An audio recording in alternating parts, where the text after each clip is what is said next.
আজ বানাবো উড়িষ্যার বিখ্যাত মিষ্টি ছেনা পোড়া। বাইরেটা হালকা পোড়া রং আর ভেতরটা রসালো আর ভীষণ সফট টেক্সচার।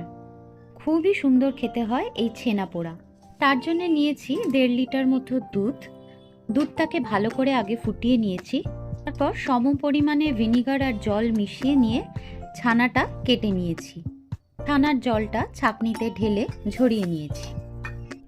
এইবার ছোট একটা বাটির 1 বাটির থেকে সামান্য একটু কম চিনি আর 3-4টে এলাচ একসাথে মিক্সিতে গুঁড়ো করে নিয়েছি। এইবার ছানাটাকে হাত দিয়ে একটু চটকে নিতে হবে। ছানাটা একটু উষ্ণ গরম থাকাকালীনই চিনির গুঁড়ো আর এলাচ গুঁড়োটাকে দিয়ে ভালো করে মেখে নিতে হবে। চিনির সাথে ছানাটা ভালো করে মেখে নিয়ে দিয়ে দিলাম 2 টেবিল স্পুন মতো সুজি। সুজিটাকেও হাত দিয়ে ভালো করে চটকে ছানার সাথে মিশিয়ে দিলাম। সুজি দেওয়ার জন্য ছানাটা একটু ড্রাই হয়ে গিয়েছে, তাই আমি 2-3 হাতা ছানা কাটাবার জলটা দিয়ে আরেকবার মিশিয়ে নিলাম। ছানার ব্যাটারটা খুব ড্রাই হবে না, একটু থকথকে হবে, তাই প্রয়োজন মতো ছানা কাটাবার জলটা দিয়ে ব্যাটারটা তৈরি করতে হবে।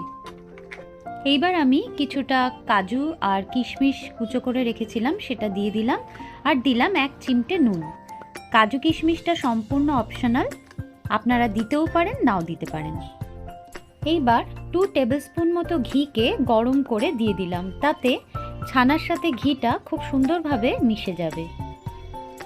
আবারও সব কিছুকে খুব ভালোভাবে মিশিয়ে দিয়ে 10 মিনিটের জন্য ঢাকা দিয়ে রেখে দিলাম।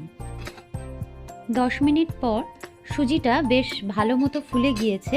এই সময় আমি দিয়ে দিলাম 1 টিস্পুন মতো বেকিং পাউডার।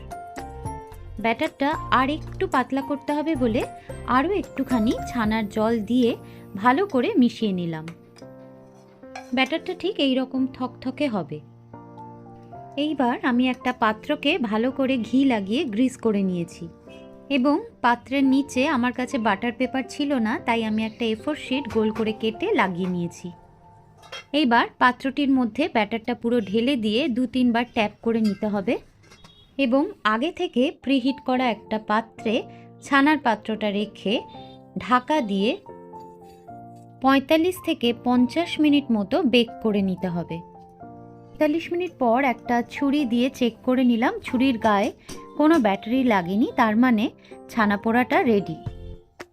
ওপরটা সাদা আর চারিপাশটা বেশ সোনালি রং ধরে গিয়েছে। ব্যাস তৈরি পুরীর বিখ্যাত ছেনা পোড়া। রেসিপিটি ভালো লাগলে অবশ্যই একবার ট্রাই করবেন।